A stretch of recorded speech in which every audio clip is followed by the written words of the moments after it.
Halo para pendengar dimanapun kalian berada. Setelah sekian lama vakum, kali ini gue bakal lanjutkan lagi pembahasan Overlord mengenai para suprimbing yang sudah diketahui. Dan yang akan gue bahas kali ini adalah profil Yamaiko. Dalam postingan blog, Maruyama menjelaskan kalau nama asli Yamaiko adalah Yamase Maiko dan adiknya bernama Akemi. Kedua nama ini berasal dari cerita Dawn yang ada di franchise Type Moon karena Maruyama adalah orang yang menulis cerita itu. Tapi dia mengatakan kalau karakter Maiko dan Akemi di Overlord berbeda dengan yang ada di Dawn. Yamaiko adalah salah satu dari 3 player perempuan di dalam Guild Ainsworn Gold, dan juga dia memiliki hubungan yang cukup dekat dengan buku-buku Chagama. Yamaiko sendiri adalah karakter dengan ras Nephilim. Ras ini mirip seperti Giant atau raksasa, tapi Nephilim adalah ras dengan tipe heteromorfik, sedangkan Giant adalah ras demi-human. Ras ini memiliki penampilan yang sangat jelek, dan kejelekan mereka sama sekali tidak bisa disembunyikan bagaimanapun caranya. Kalau berdasarkan penjelasan Ainz di volume 1 dan 3, sepertinya Yamaiko adalah tipe orang yang sangat beruntung karena Yamaiko berhasil mendapatkan item super langka hanya dengan sekali gacha, padahal Ainz harus mengeluarkan uang yang cukup banyak demi bisa mendapatkan item itu. Selain itu, mirip seperti Tabula Smaragdina yang memiliki banyak pengetahuan mengenai mitologi, Yamaiko juga memiliki pengetahuan yang cukup mendalam mengenai kebudayaan Yunani kuno.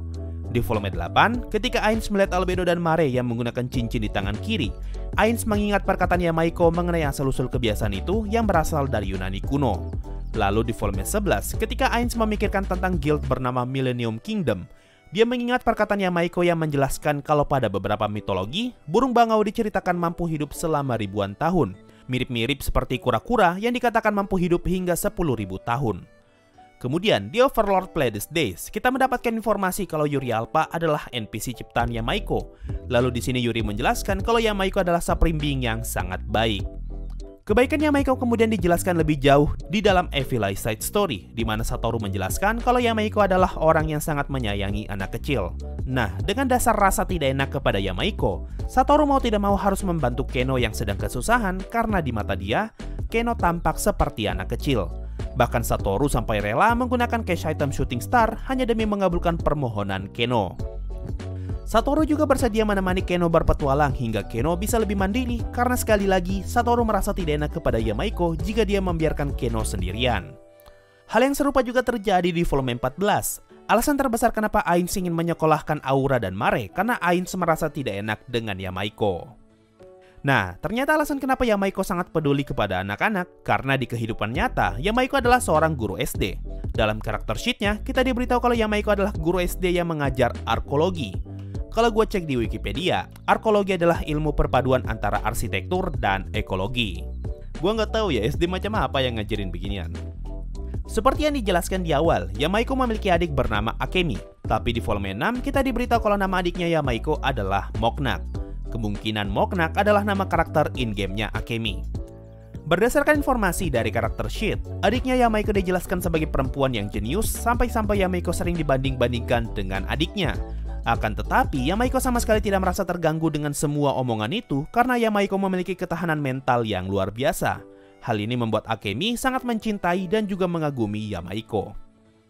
Yamaiko juga sering disebut sebagai otak otot atau muscle head karena dia sering berkata, "Aku tidak mengingat data musuhku, jadi ayo hajar saja mereka berkali-kali. Dan kalau ternyata mereka kuat, kita hanya perlu kabur." Selain itu, julukan Yamaiko di karakter sheet-nya adalah Muscle Head Sensei. Nah, informasi ini memberitahu kita kalau Yamaiko adalah tipe orang yang barbar.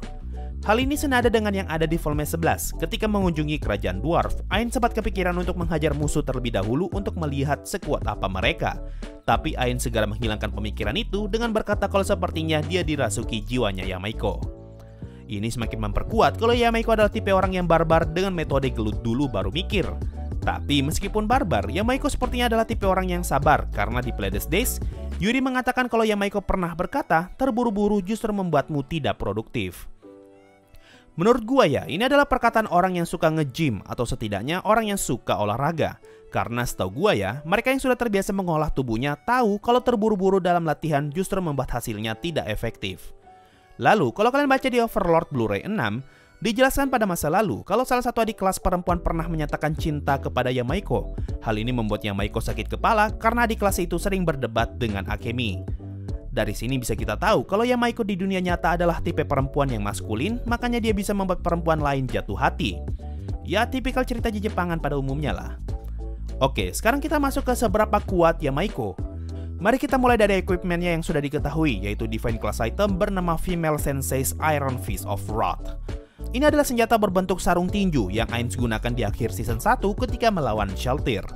Berdasarkan penjelasan di volume 3, serangan dari item ini tidak memberikan damage yang begitu besar, tapi item ini dapat memberikan knockback atau efek dorong yang cukup kuat hingga mampu menembus item sihir penangkal efek knockback. Lalu di volume 14, kita diberitahu dengan jelas kalau item ini memang memiliki efek knockback. Nah, sekarang kita masuk ke role dan semua skill yang Yamaiko miliki. Semua yang akan gue sebutkan di sini berasal dari Blu-ray 6. Meskipun dia menggunakan sarung tinju, Yamaiko sebenarnya adalah seorang magic caster yang berfokus pada spirit type magic, dan lebih jauh spesifik lagi dia mengambil peran sebagai seorang healer. Kegunaan dari sarung tinjunya bukanlah untuk memberikan damage, melainkan untuk menciptakan jarak antara dia dan musuhnya dengan memanfaatkan efek knockback, karena bagaimanapun juga Yamaiko aslinya adalah seorang healer. Ainz menyebut role Yamaiko sebagai defensive healer. Hal ini dikarenakan Yamaiko memiliki defense dan regenerasi yang tinggi. Ditambah build karakternya sebagai seorang Nephilim membuat Yamaiko bisa berperan sebagai tank. Bahkan ketika dia dikepung musuh, Yamaiko tetap bisa menyembuhkan rekannya. Sebagai player dengan ras Nephilim, Yamaiko bisa memiliki 2 kemampuan dengan angka yang sangat tinggi, tapi sebagai gantinya, 3 kemampuan lainnya akan memiliki angka yang sangat rendah. Nah, dengan kondisi ini, Yamaiko memilih untuk memaksimalkan spirit dan endurance-nya. Ditambah Yamaiko menggunakan equipment lengkap yang sangat berfokus pada pertahanan dan memang mengabaikan faktor serangan. Dengan semua itu, Yamaiko jauh lebih bisa bertahan hidup dibandingkan player dengan job class tank setengah matang. Sehingga peran Yamaiko dalam battle adalah sebagai garis pertahanan terakhir untuk menahan serangan musuh jika saja role tank utama dalam tim tumbang. Sehingga dia akan berperan sebagai tank cadangan sembari menyembuhkan dan menghidupkan teman yang mati. Akan tetapi, Yamaiko memiliki 2 kelemahan. Pertama, MP yang dia miliki tidaklah banyak. Jumlah MP yang Yamaiko miliki bisa dibilang cukup jika dia hanya berfokus untuk keperluan healing, tapi akan sangat kurang jika Yamaiko ingin menggunakan seer buff atau sejenisnya. Kelemahannya yang kedua adalah daya serang yang Yamaiko miliki sangatlah rendah sebagai ganti dari tingkat regenerasinya yang sangat tinggi. Nah, untuk menutupi kelemahannya terkhusus di bagian MP, Yamaiko memiliki banyak sekali tongkat sihir yang sudah dipasangkan dengan sihir healing tier tinggi yang mampu menyembuhkan setengah dari jumlah healing normal jika Yamaiko menggunakan sihirnya langsung. Dan selanjutnya, ini adalah beberapa skill Yamaiko yang sudah diketahui. Pertama, Yamaiko memiliki skill healing dalam area luas yang bisa menyembuhkan banyak player sekaligus. Kedua, dia memiliki skill bernama Greater Lethal yang membuat dia dapat memberikan damage dalam bentuk negatif energi, tapi skill ini justru bisa digunakan untuk menyembuhkan Ainz yang adalah player tipe undead karena sihir healing normal tidak bisa menyembuhkan undead. Ketiga, Yamaiko memiliki sihir yang membuat dia bisa mentransfer MP-nya kepada orang lain. Keempat, Yamaiko memiliki beberapa sihir pertahanan seperti Field of Force dan Sanctuary Protection. Dan kelima, Yamaiko memiliki super tier magic bernama Judgment of Osiris yang membuat dia dapat memanipulasi nilai karma dengan cara memunculkan timbangan di atas kepala setiap orang yang ada di medan tempur. Jika timbangan itu lebih berat ke hati, maka nilai karma player tersebut akan turun drastis. Tapi jika timbangan itu lebih berat ke bulu, maka nilai karmanya akan naik drastis. Sebagai contoh, ketika terkena skill ini, nilai karma Ainz turun ke angka minus 1000. Dan terakhir sebagai penutup, kalau di dalam web novel, di dalam kamar Aura terdapat banyak boneka atau plushie yang adalah buatan Yamaiko. Aura menyebut semua boneka itu dengan nama Yamaiko's Forest Friend. Salah satu boneka yang sudah diketahui adalah boneka beruang dan boneka Akemi. Aura menyebut boneka Akemi sebagai yang terkuat di antara Yamaiko's Forest Friend. Tidak diketahui apa alasan kenapa boneka Akemi disebut sebagai boneka terkuat. Entah itu hanya sekedar sebutan, atau jangan-jangan boneka itu bisa bertarung atau setidaknya memiliki kemampuan tempur. So, itu tadi semua informasi yang bisa gue kumpulkan mengenai Supreme Yamaiko. Mungkin itu saja untuk video kali ini. Makasih semua yang sudah mendengarkan sampai di titik ini. Sampai jumpa di video berikutnya. Dan bye-bye.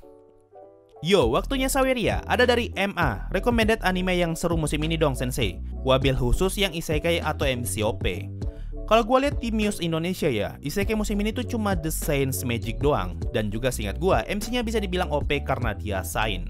Tapi entahlah, mungkin kedepannya bakal ada isekai baru yang muncul, gue juga belum tahu. Ada dari @andro_am, jangan lupa follow. Hal yang berkesan di ReZero Season 2 adalah Subaru ketemu Satella live. Menurut gua itu momen epic Sensei. Ya lumayan sih, apalagi pas Satella bisikin telinganya Subaru. Masih dari @andro_am, Sensei, bahas detail kecil di Yuruken season 1 sampai season 2. By the way, kemarin gue nonton ada easter egg jelas, yaitu bendera merah putih di kupluknya si Ena. Anjay. Nanti ya, gue tampung dulu. Ada dari Marvel, semangat Sensei, makasih banyak mas bro. Ada dari Acipek, minjem duit dong bro. Harusnya ya, mending lu sekalian jangan nyawer kalau lu butuh duit. Dan terakhir, ada dari Bucin Pandoraktor, semangat Sensei. By the way, Sensei minat bikin detail kecil Yukoku no Moriarty. Anime itu banyak yang request sih, tapi gue belum ada niatan nonton sampai sekarang. Nanti lihat aja ya. So itu tadi dari Saweria, makasih semua yang sudah donasi dan gabung jadi membership. Thanks a lot and bye-bye.